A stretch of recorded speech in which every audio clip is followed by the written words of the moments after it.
Olá pessoal, bom dia, boa tarde, boa noite a todos os senhores que são inscritos em nosso canal Anotações de Processo Civil. Se você ainda não é, basta clicar no ícone do livro que fica no canto inferior aqui do vídeo. Também sugiro que vocês ativem o sininho do YouTube para que com isso você se inscreva em nosso canal e receba as notificações dos vídeos que constantemente são disponibilizados aqui para os senhores a respeito do processo civil especificamente e eventualmente também sobre o direito como um todo. Também sugiro que vocês visitem a nossa plataforma acadêmica arturvieiracursos.com.br. Lá os senhores encontrarão cursos gratuitos, diversos cursos gratuitos, inclusive com a emissão de certificado. Bom, no vídeo de hoje nós vamos tratar a respeito da leitura do nosso livro Anotações de Teoria Geral do Processo. Esse livro aqui foi recém-publicado e está em vias de acabar a primeira edição. E aí eu resolvi, então, diante das alterações que eu vou fazer na segunda edição, resolvi por bem beneficiar os senhores, tornando público o conteúdo aqui no YouTube e no nossa plataforma acadêmica do que eu apresentei aqui nessa primeira edição. Então fiquem todos com Deus, vamos continuar a análise do próximo tópico. Então, pessoal, nós vamos continuar a análise a partir da página de número 10, o tópico denominado Eficácia Normativa dos Princípios, superadora de sua visão de mera integração sistêmica. Começo a leitura. Superação da visão meramente positivista, preocupada apenas com o texto da lei, seu dado positivo. Com o pós-positivismo jurídico, a ciência do direito abre-se aos influxos éticos e morais reinantes na sociedade. A delimitação da distinção entre regras e princípios foge ao objeto desta pesquisa, mas podemos afirmar, apoiados na lição de Luiz Rodrigues Vambia e Eduardo Talamini, vou passar a fazer a leitura do material consultado e está aqui a referência bibliográfica para quem tiver interesse na tela para os senhores. Aspas. Mas, o que são princípios? Para o que servem? Qual a importância de seu estudo? São normas que fornecem coerência e ordem a um conjunto de elementos, sistematizando-o. Segundo a doutrina, são normas fundantes do sistema jurídico. São os princípios que, a rigor, fazem com que exista um sistema. Os princípios jurídicos são também normas jurídicas. Mesmo quando implícitos, não expressos, os princípios jurídicos são obrigatórios, vinculam, impõem deveres, tanto quanto qualquer regra jurídica. Então, como vetores de organização do sistema, os princípios orientam a elaboração legislativa, a interpretação e a aplicação do direito processual. Por outro lado, na condição de normas jurídicas, os princípios também impõem deveres e constituem direitos. A diferença entre as normas jurídicas, que são princípios, e as demais normas jurídicas, que são, no dizer da doutrina, apenas regras e não princípios, reside em que os princípios têm um âmbito de incidência ilimitado, ao passo que as regras contêm em si mesmas, em um único dispositivo ou na conjugação de diferentes dispositivos, as hipóteses específicas em que vão incidir, isto é, as hipóteses de incidência. Os princípios são mandados de otimização. Incidem sempre que puderem incidir, de modo a fazer com que o sistema atinja, da melhor maneira possível, os fins a que se destina. No caso do sistema processual, o objetivo é a tutela jurisdicional justa, eficiente e em tempo razoável.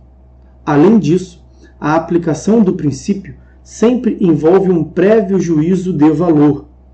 Não se tem uma aplicação direta, objetiva do princípio. O mesmo não se dá necessariamente com a regra. Muitas delas se aplicam objetivamente aos fatos, sem necessidade de adotar-se um prévio critério valorativo. Tais diferenças entre as normas princípios e as normas regras fazem, inclusive, com que sejam diferentes o modo de composição de conflitos entre princípios e o modo de composição de conflitos entre regras. Próximo tópico, agora, distinção entre texto e norma. Concebido no início do século XIX, o positivismo jurídico recebeu os influxos da ciência moderna e defendia a utilização da razão humana como forma de dominação da natureza e superação do mundo mítico e seus conceitos metafísicos através de raciocínios matemáticos exatos e objetivos. Dessa forma, o mundo jurídico deveria ser embasado em dados positivos, ao invés de argumentos de autoridade ou especulações abstratas derivadas de representantes de Deus na Terra. Percebe-se, portanto, a nítida influência do pensamento liberal iluminista que embasou as revoluções perpetradas no velho continente. Os idealizadores do positivismo almejaram substituir o justnaturalismo, pensamento jurídico dominante desde o século XVI, que se fundava em princípios de justiça universalmente aceitos, próprios da filosofia natural, sendo as principais críticas formuladas o caráter anticientífico e a estruturação metafísica do pensamento. O apogeu desta concepção do positivismo jurídico foi alcançada por Hans Kelsen, em sua Teoria Pura do Direito, onde se consolidou a necessidade de distanciamento entre a ciência do direito, composta exclusivamente por normas jurídicas constantes do ordenamento jurídico, e a realidade social. Com o passar do tempo, a teoria positivista veio a assumir diversas vertentes, como a legalista, o culturalista, o sociológico, o social, entre outros. Mas elas tinham como base comum a exclusão de argumentos subjetivistas na construção do saber jurídico. Estas considerações valorativas deveriam, portanto, ser apartadas da ciência do direito e ser estudadas pela filosofia ou pela política, ciências que restaram afastadas do trato jurídico. Daí a defesa de Hans Kelsen no sentido da teoria pura do direito, afastando-o dos critérios morais e dos valores transcendentes. No entendimento positivista, o direito vigente é compreendido como um sistema de enunciados jurídicos sem lacunas, representado nos códigos, entendido como um arcabouço jurídico completo, perfeito e acabado. Toda e qualquer questão jurídica já teria sido prevista pelo legislador e constava do sistema jurídico, devendo as lacunas aparentes serem resolvidas pelas normas de integração constante do próprio sistema, como o costume, os princípios gerais de direito e a jurisprudência. De modo algum, portanto, haveria o juiz de exercer tarefa interpretativa ou valorativa. O desejo pela objetividade científica ensejou equiparação do direito à lei, reduzindo a sua aplicação ao processo mecânico da subsunção. Em meados do século XX, por conta das já mencionadas barbáries que foram perpetradas sob o manto da legalidade pelos regimes de exceção na Europa continental e sob o influxo dos novos ares lançados pelo neoconstitucionalismo, esta concepção do direito entra em declínio. Conforme afirmado, o neoconstitucionalismo promoveu a constitucionalização dos direitos fundamentais do homem, reaproximando o direito da moral.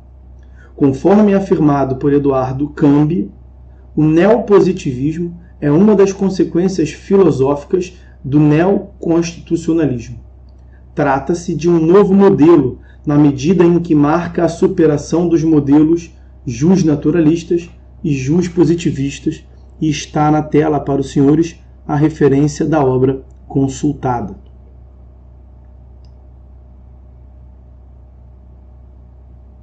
Continua a leitura.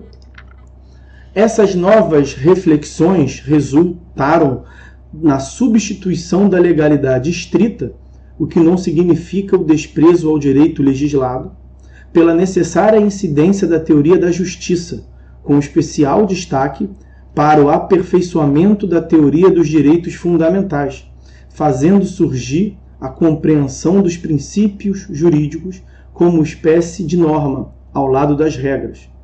O direito deixa de ser entendido como sinônimo de lei e passa a ser visto como resultado da combinação de alguns elementos, como as regras e os princípios.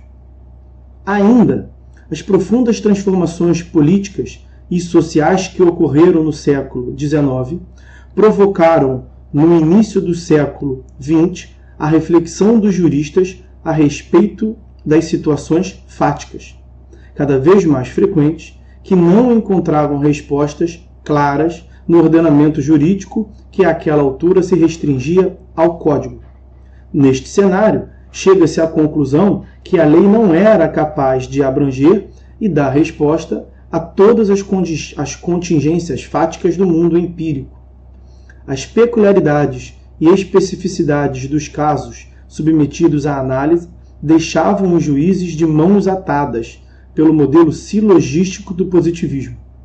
Neste ambiente, surgem defensores de um abrandamento da teoria clássica da separação de poderes, sustentando a necessidade de ampliação dos poderes dos juízes, livrando-os dos grilhões da lei e tornando-os os agentes mais próximos da realidade social que se espelhavam nas pilhas de processo que aguardavam julgamento.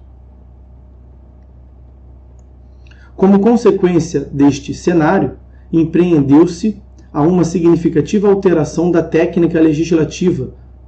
Como o positivismo apregoava a completude e onipotência da lei, esta era formulada de modo casuístico, qualificando-se, na própria lei, os fatos e a disciplina da consequência jurídica daí decorrente. Admitindo-se que, diante da dinamicidade que a sociedade moderna, industrializada e globalizada se modifica, o legislador encontra-se constantemente em mora na regulamentação dos fatos vivenciados na sociedade.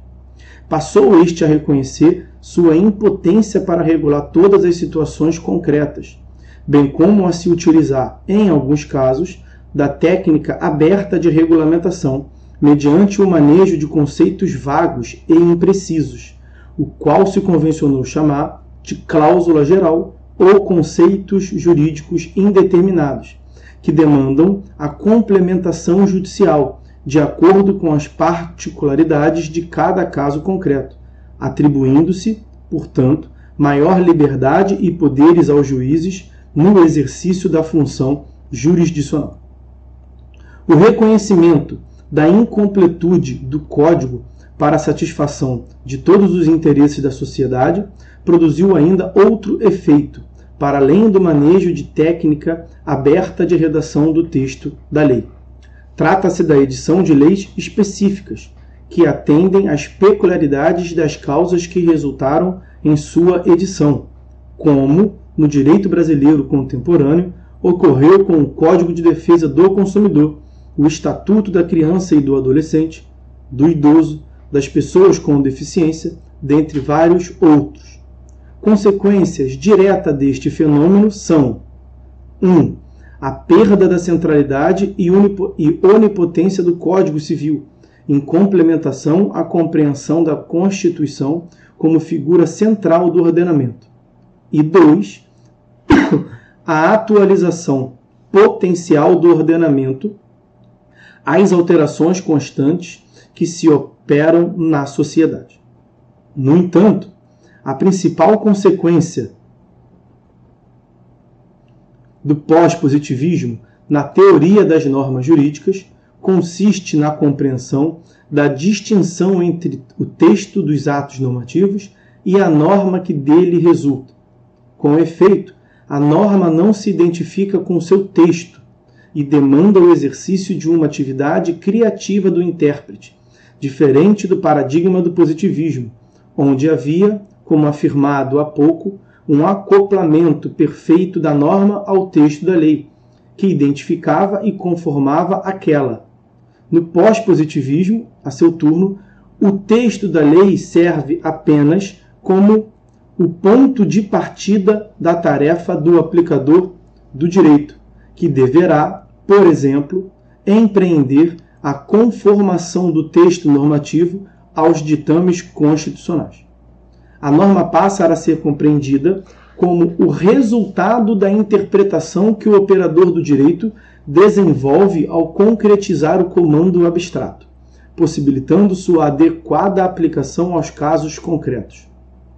Segundo Friedrich Miller, a norma é composta pelo programa normativo e o âmbito normativo, sendo o primeiro a forma linguística de uma norma e o segundo um projeto tipificador no campo das possibilidades reais daquilo que aparece regulado realmente como caso particular no âmbito de validade da norma concretizada. A passagem entre aspas do professor Friedrich Miller foi extraída desta obra que está na tela para os senhores. Continua a leitura. E esta atividade interpretativa, desenvolvida no intuito de concretizar o texto da norma, assume no paradigma atual do pós-positivismo, sintonizado com o neoconstitucionalismo, vital importância na praxe jurídica contemporânea, devendo ser seriamente estudada com vistas a viabilizar a sua adequada compreensão. Vamos parar a leitura por aqui. Continuamos no próximo vídeo a tratar da expansão da técnica das cláusulas gerais. Forte abraço a todos e até a próxima.